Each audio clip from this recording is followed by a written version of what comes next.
عبدالستار ایدھی کا ٹیلنٹ انسانیت کے لیے روشنی۔ جی تو ناظرین، آپ دیکھ رہے ہیں پاکستان کا entertainment channel top talent of Pakistan. Video کو آگے بڑھانے سے پہلے اگر آپ نے ہمارے channel top talent of Pakistan کو سبسکرائب نہیں کیا تو چینل کو سبسکرائب کر کے ہمارا حوصلہ افزائی کیجیے۔ عبدالستار ایدھی پاکستان اور عالمی سطح پر قابل احترام ہیں۔ دنیا کی سب سے غیر معمولی انسان دوست لوگوں میں سے ایک ہے۔ ان کی میراث ایدھی فاؤنڈیشن پاکستان میں سماجی بہبود کے سب سے بڑی اور متاثر تنظیم کے طور پر کھڑی ہے، جو صحت کے دیکھ بھال سے لے کر ہنگامی امداد تک وسیع پیمانے پر خدمات فراہم کرتی ہے۔ تاہم ایدھی کا گہرا ہنر فنکاروں، سائنسدانوں یا کاروباری افراد میں نظر آنے والے ہنر کے روایتی احساس سے بالا سر ہے۔ اس کی شان اس کے بے مثال شفقت ہے۔ لویسی اور انسانیت کی خدمات کے لیے انتھک لگن میں ہی اس کی زندگی کا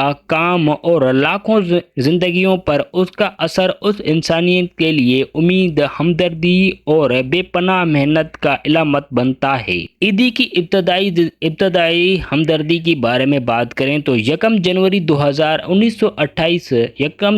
1928 کو بنتوا، گجرات، برطانوی ہندوستان میں پیدا ہونے والے عبدالستار ایدھی ایک ایسے ماحول میں پلے بڑھے جہاں ان کے اندر چھوٹی عمر سے ہی پسماندہ افراد کی دیکھ بھال کا جذبہ پیدا ہو گیا تھا۔ ان کے والد جو ایک طویل بیماری میں مبتلا تھے، ان کی پہلی تحریک بن گئی۔ اس نے بیماریوں اور کمزوروں کے مصائب کو خود ہی محسوس کرتے ہوئے اس کی ضروریات کو پورا کیا۔ اس دور نے زندگی کے بارے میں اس کے نقطۂ نظر کی تشکیل میں اہم کردار ادا کیا۔ 11 سال کی عمر میں جب ایدھی تقسیم کے بعد پاکستان ہجرت کر گئے تو انہوں نے بھی بے پناہ مصائب کا مشاہدہ کیا۔ اس نے کم جوش قسمت لوگوں کے لیے مدد کرنے کے لیے ان کی زندگی بھر کی وابستگی کا بنیاد رکھی۔ ایدھی کی غربت، بیماری اور نظر اندازی کے ساتھ ابتدائی مقابلوں نے ان کے اندر ایک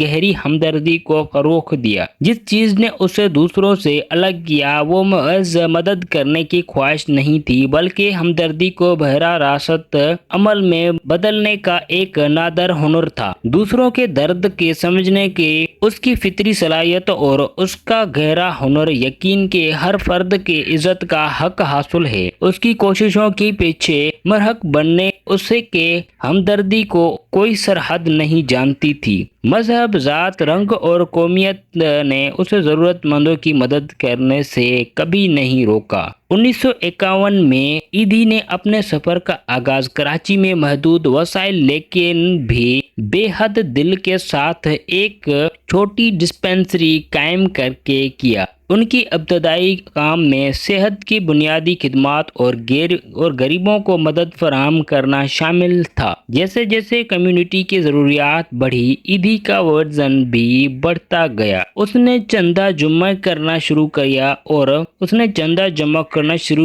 اور ان کے استعمال اپنے خدمات کو بڑھانے کے لیے کیا، جس کی شروعات ایک ایمبولینس سے ہوئی۔ اس سے ہی ایدھی فاؤنڈیشن کی پیدائش ہوئی۔ جس چیز نے ایدھی کو الگ کیا وہ نہ صرف اس بات کی نشاندہی کرنے کی ان کے قابل ذکر صلاحیت تھی جس کی ضرورت تھی، بلکہ اسے کارکردگی اور عاجزی کے ساتھ فراہم کرنا تھا۔ لوگوں کی مدد کرنے پر اس کی واحد توجہ نہ اس کے بنیاد کو سماجی تبدیلی کے لیے ایک طاقتور گاڑی میں بدل دیا۔